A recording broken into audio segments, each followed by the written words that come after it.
The town of Bonto was known for its peace, its traditions, and its deep-rooted faith. Sundays were sacred. The streets would come alive with people dressed in their finest clothes, heading to church to worship and seek blessings for the coming week. Hymns filled the air, blending with the distant sound of bells ringing from the church towers. It was a day meant for holiness, a day when the people of Bonto dedicated themselves to God. But not everyone in the town held Sundays in such high regard. While the town gathered in worship, Kunle had other plans. He had never been a religious man.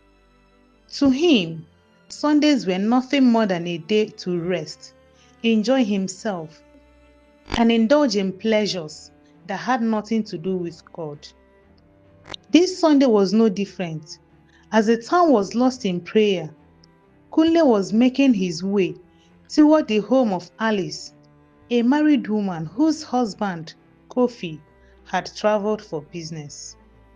Kunle was known for his smooth talking, his charm, and his reckless nature. He had always been a man who believed he could get away with anything. Women fell for his words, and he had never been caught. But what he failed to realize was that while no human eyes might see, the eyes of God were always watching. Alice stood at the door, hesitating as he saw Kunle approaching. She was dressed in a colorful Sunday wrapper, her hair neatly packed back. Her hands trembled slightly as she glanced at the clock. The town was at church. No one would know, but a part of her hesitated. "Are you sure about this?" she whispered, biting her lips. Kunle smirked, stepping closer and pulling her gently by the waist. "Don't worry, no one will know," he assured her, his voice dripping with confidence. She looked around one last time before stepping aside, allowing him to enter. As soon as the door shut behind him, the weight of their decision faded. All that mattered in that moment was desire. She led him into the bedroom, shutting out the small voice in her head that tried to remind her of the consequences. But just as Kunle was about to embrace Alice, something strange happened. A sudden force gripped his body, an invisible power locking his muscles in place. His back ached unnaturally, his legs stiffened, and his entire body froze.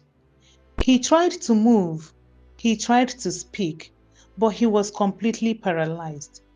It was as if an unseen hand had seized him, rendering him motionless.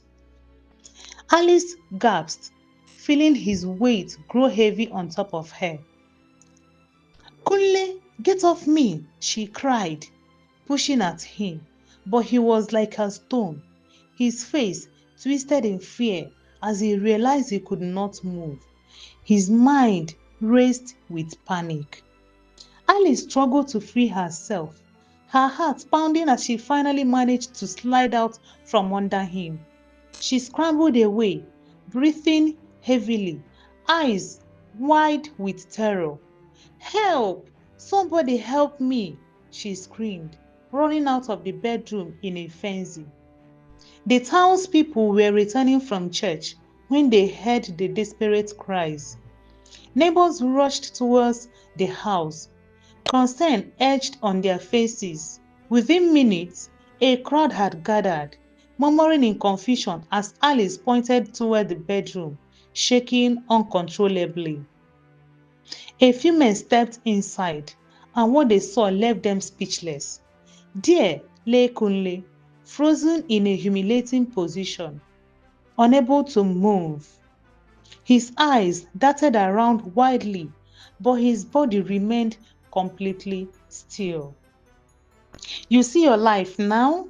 an elderly woman in the crowd shouted. "Instead of going to church, you were busy chasing another man's wife. Now God has caught you today." Laughter erupted from the onlookers, mixed with murmurs of judgment. Some pulled out their phones, recording the disgraceful scene. Others shook their heads in disappointment. Kunle groaned in agony, his mind racing as he struggled to understand what was happening. "Somebody help me," he begged, his voice barely above a whisper. But the villagers only shook their heads. "This is the hand of God," one man declared solemnly.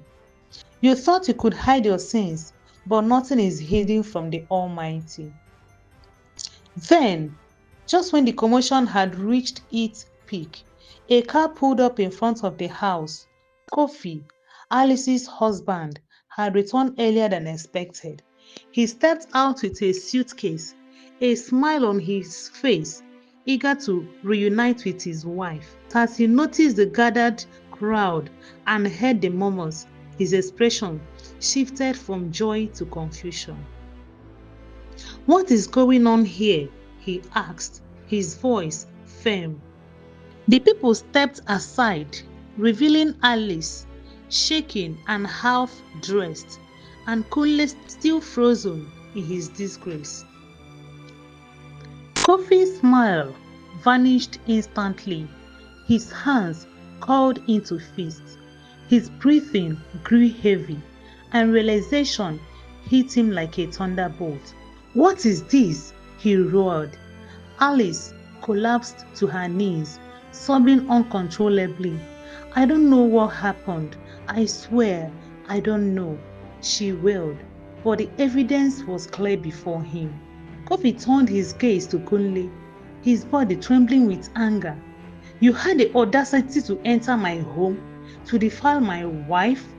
He took a step forward, but before he could act, the town priest arrived, alerted by the noise. The elderly priest raised his hands. "Peace, my son," he said, his voice calm but firm. "What you see here is divine justice. God does not tolerate sin. Let the sinner face his punishment." Kunle, now crying, pleaded desperately, "Please forgive me. Take me to a hospital. Take me to a pastor. Please just help me." The priest shook his head. "You must confess your sins before God. Only then will you be freed." Tears streamed down Kunle's face as he realized the weight of his actions. He had been caught, not by man, but by the hand of God himself. "I was wrong. I should have gone to church. I should have left this woman alone," he sobbed, his body still locked in place. The priest raised his hand and began to pray over him. The villagers joined in, some singing, others shaking their head in disappointment. The air grew thick with the weight of divine presence. Then, suddenly, Kunle gasped. His body loosened and he collapsed to the floor, weak and humiliated. The crowd erupted in applause. "Next time, fear God," someone shouted. Kunle, covered in shame, grabbed his clothes and ran out of the house as fast as he could. He vowed never to touch another man's wife again. As for Alice, Kofi stood before her, his eyes filled with hurt and betrayal. He looked at her long and hard, his silence heavier than any words. The love and trust they once shared had been shattered. Without a word, he turned and walked away, leaving her to face the shame alone.